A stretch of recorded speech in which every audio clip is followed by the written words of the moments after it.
नमस्ते दोस्तों, स्वागत है आपका। आइए आज इस वीडियो में हम लोग जानेंगे पीठासीन अधिकारी या फिर पीठासीन अधिकारी हेल्प लेकर के P1 की PDMS एप्लीकेशन में कैसे डाटा फीडअप करें, कैसे इसमें लॉगिन करें, यही चीज़ इस वीडियो में जानेंगे। तो सबसे पहला काम होगा कि हम अपने एंड्रॉयड मोबाइल में PDMS एप्लीकेशन को कैसे इंस्टॉल करें या फिर कैसे डाउनलोड करें। तो चलिए सबसे पहले इसी प्रक्रिया को जानते हैं।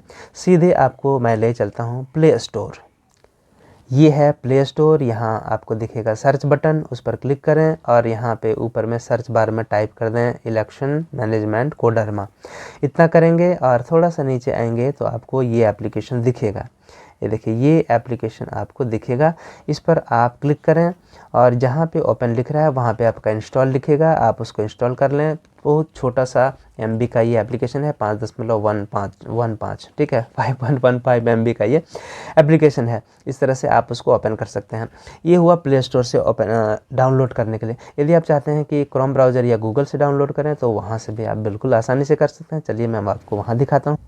ये आ गए हम लोग गूगल या फिर क्रोम ब्राउज़र। यहाँ पे सर्च बार में आप लिख दें इलेक्शन मैनेजमेंट कोडरमा, ठीक है, और इसको सर्च करें।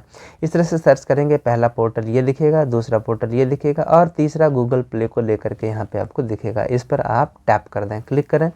क्लिक करते ही आपको सीधे ये गूगल प्ले पर ले जाएगा और वहाँ आप फिर से इसको यहाँ क्लिक करके इंस्टॉल कर लेंगे। इंस्टॉल करने के बाद जो ही इसको आप ओपन करेंगे तो ये इस तरह से कुछ खुल जाएगा। ये पॉइंट नहीं खुलेगा, आपका कुछ इस तरह से दिखेगा। एक बार मैंने बैक बटन दबाया तो आपका इस तरह से खुलेगा, ठीक है। यही इंटरफेस आपको दिखेगा। जब आप यहाँ लॉगिन पर क्लिक कर देंगे, ठीक है, लॉगिन पर हमने क्लिक कर दिया तो यहाँ आपको कई ऑप्शन दिखेंगे। इसको मैं आपको पेज के माध्यम से भी दिखाता हूँ, लेकिन अभी मैं डायरेक्ट सीधे आपको दिखा रहा हूँ लाइव, ठीक है। तो इस जगह पे आप देखेंगे दूसरा जो टैब है, दूसरा है presiding officers poll day login. मतलब पोल डे के दिन आपको इस पर काम करना है। आप जानते हैं कि आपको अब SMS नहीं करना है, बल्कि इसी एप्लीकेशन पर डाटा फीड करना है। तो इसको जो ही आप क्लिक करेंगे तो आपको प्रिजाइडिंग ऑफिसर का लॉगिन आ जाएगा। यदि आप खुद नहीं कर सकते हैं, यदि उतना टेक्नो फ्रेंडली नहीं है, यदि साउंड नहीं है टेक्निकली, तो आप P1 की मदद ले सकते हैं, ठीक है, क्योंकि P1 आपका टीचर ही होगा, तो टीचर लोग इसमें लगभग सक्षम हो जाते हैं। तो यहाँ भरना क्या है, तो यूज़र ID क्या होगा, आपका यूज़र ID क्या होगा और पासवर्ड क्या होगा। ध्यान रखें, पासवर्ड आपका रजिस्टर्ड मोबाइल नंबर होगा, इसलिए जो आपने एक बार रजिस्टर्ड मोबाइल दिया है उसी को दें।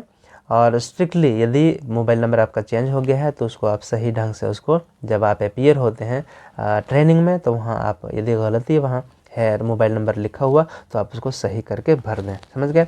वही मोबाइल नंबर आपका रजिस्टर्ड मोबाइल नंबर होगा, वही पासवर्ड आपका इनेबल किया जाएगा। अब रही बात यूज़र ID की, तो यूज़र ID कैसे भरेंगे। तो सबसे पहले देखिए आपका कौन से इलाके में पड़ता है, उसका AC क्या है, मतलब असेंबली कॉन्स्टिट्यूंसी का सीरियल नंबर क्या है। जैसे एग्जाम्पल के रूप में गोमिया एक विधानसभा है बोकारो में, तो उसका 34 होता है, तो 34 सबसे पहला जो होगा वो 34 होगा। यदि बेरमो है तो 35 होगा। यदि गोमिया है बोकारो है तो 36 होगा, 36 होगा। तो ये होगा, इस तरह से AC का नंबर होता है। दूसरा आप हैं प्रिजाइडिंग ऑफिसर, तो PO लिखेंगे, इसके बाद PO, ठीक है। PO मतलब हो गया प्रिजाइडिंग ऑफिसर। आप छोटा लेटर से लिखें, स्मॉल या फिर कैपिटल लिखें, ये कोई मायने नहीं रखता है, लेकिन आप PO कैपिटल में ही लिखें। इसके बाद आपका बूथ नंबर जो भी अलॉटेड होगा। तो कैसे पता चलेगा, जब आप इलेक्शन कराने के लिए जाएंगे अपना पोलिंग स्टेशन, तो आपको पोलिंग स्टेशन का नंबर तो मिलेगा ही। तो वही पोलिंग स्टेशन का नंबर जो है, मान लीजिए 34 गोमिया का है, 34 लिखा आपने, PO लिखा कैपिटल लेटर में, और इसके बाद बूथ नंबर 1 ही मिल गया तो आप 1 करेंगे, ठीक है। वही आपका यूज़र ID हो जाएगा। तो सिंपल सा है। इसके बाद आपको लॉगिन पर क्लिक कर देना है तो आप एंटर कर जाएंगे अंदर में, समझ गए। इसके बाद की प्रक्रिया आपको मैं पेज के माध्यम से बताता हूँ। चलिए, तो वही चीज़ है कि PDMS एप्लीकेशन को आपको डाउनलोड कर लेना है प्ले स्टोर में जाकर के, इलेक्शन मैनेजमेंट कोडरमा ये सर्च करके। दूसरी चीज़ है कि आपको जैसे ही लॉगिन पेज पर जाएंगे तो आपको इस तरह का इंटरफेस दिखेगा और यहाँ जाकर के आपको लॉगिन पर टैप करना है। टैप करने के बाद अब इस तरह से इंटरफेस दिखेगा। यहाँ आपको दूसरे नंबर पर जाना है, प्रिजाइडिंग के लॉगिन बटन पर। उसको जब आप क्लिक कर देंगे तो आपको इस तरह से दिखेगा ये लॉगिन का पेज, जहाँ पे मैंने बताया कि आपका लॉगिन ID किस तरह से होगा। यदि आपका AC असेंबली कॉन्स्टिट्यूंसी हो 61 है तो 61 लिखेंगे, बूथ नंबर 55 है तो आपका लॉगिन ID हो जाएगा 61PO 55, ठीक है। और आपका जो पासवर्ड होगा वो आपका मोबाइल नंबर जो रजिस्टर्ड दिया हुआ है आपने वही होगा। इतना लिखने के बाद आपको लॉगिन बटन पर क्लिक कर देना है। जब आप उसको क्लिक करेंगे तो आपको इस तरह का इंटरफेस या पेज दिखेगा, डैशबोर्ड दिखेगा, poll day, Q, data update दिखेगा, तो आप इस पर क्लिक कर देंगे। तो यहाँ पे आपका काम शुरू होता है 5:30 बजे से। 5:30 बजे क्या होता है, ये होता है मॉक पोल का समय। तो इस पेज पर आपको आ जाना है। यहाँ ऑटो सेलेक्ट नो किया हुआ मिलेगा आपको, ड्रॉप डाउन होगा, वहाँ पे यस और नो, यही 2 ऑप्शन मिलेगा। तो जो भी आपका है, यदि शुरू आपने कर दिया है तो आपको यस सेलेक्ट करना है, और नहीं तो फिर नो सेलेक्ट करना है। और याद रखिए, इतना जो भी सेलेक्ट आप करेंगे या जो भी टाइप करेंगे उसके बाद आपको सेव बटन पर क्लिक करना ही करना है, तभी वो डेटा जो है सक्सेसफुली सेव्ड हो जाएगा और जो है हमारे आरओ के पास, या फिर बोल सकते हैं कंट्रोल रूम, या फिर सीईओ के पास वो जो है पहुँचेगा। यहाँ पे आपको 2-3 चीज़ें दिखेंगी। वो दिखेंगी आपके पोलिंग स्टेशन में कितने मेल मतदाता हैं, निर्वाचक हैं, ठीक है, कितने फीमेल निर्वाचक हैं, और टोटल वोटर्स की संख्या कितनी है, समझ गए। तो इस तरह से आपको 5:30 बजे ये काम करना है।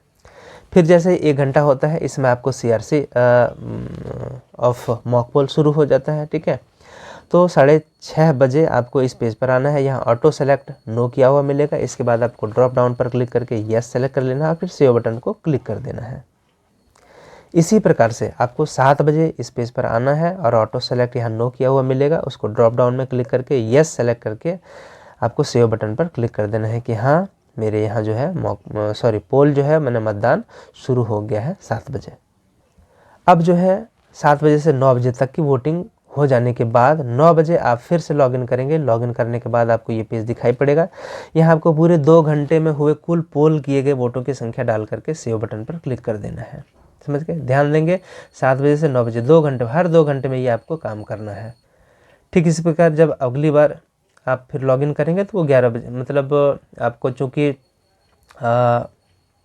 थोड़ा समय मिलेगा, 7 से 11 बजे तक टोटल कितनी वोटिंग हुई, ध्यान दें कि 9 से 11 नहीं बल्कि 7 बजे से अभी तक 11 बजे तक कितनी वोटिंग हुई वो आपको बताना है। मतलब आपको पूरे 4 घंटे 7 से 11 तक टोटल वोटों की संख्या को यहाँ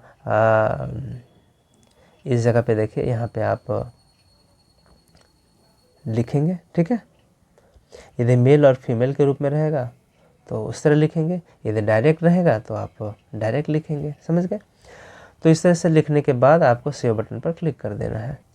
अब एक इम्पॉर्टेंट चीज़, यहाँ डाटा भरने के लिए आपको 20 मिनट का समय मिलेगा। उदाहरण के लिए मान लीजिए आपको 9 बजे डाटा भरना है, तो इसके लिए आपको 8:50 से 9:10 तक आपको समय मिलेगा। इस बीच आपको डेटा भर लेना है। याद रखिए, इंपॉर्टेंट है, SMS आपको नहीं आएगा, क्योंकि आपको कॉलिंग आने से आप परेशान हो जाते हैं। आपको SMS पहले कॉलिंग को रिसीव करते हैं, फिर आप SMS करते हैं, तो इस तरह से आपको कॉलिंग नहीं जाएगा, बल्कि आपको डाटा फीडअप करना है इस एप्लीकेशन में एंटर करके।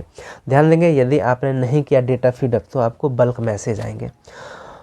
तो इस तरह से आपको 20 मिनट का समय मिलेगा। हर 2 घंटे में आपको रिपोर्ट देनी है, और 20 मिनट का जो समय मिलेगा उसमें डेटा भर लेना है।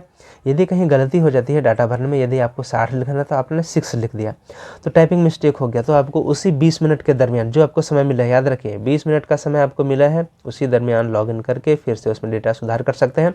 आप सोचेंगे कि 9:10 के बाद आप उसमें एडिटिंग करेंगे, सुधार करेंगे, तो करेक्शन नहीं कर पाएंगे, क्योंकि वो फिर डिसेबल हो जाता है।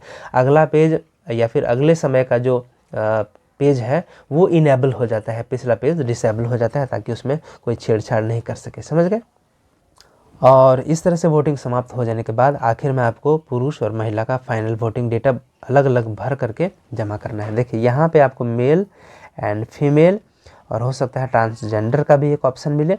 तो टोटल यदि ट्रांसजेंडर में कोई नहीं है तो आप वहाँ पे 0 भर देंगे, और हर डेटा भरने के बाद आपको सेव बटन पर क्लिक करना है, ये ध्यान रखेंगे, अदरवाइज आपका काम नहीं होगा।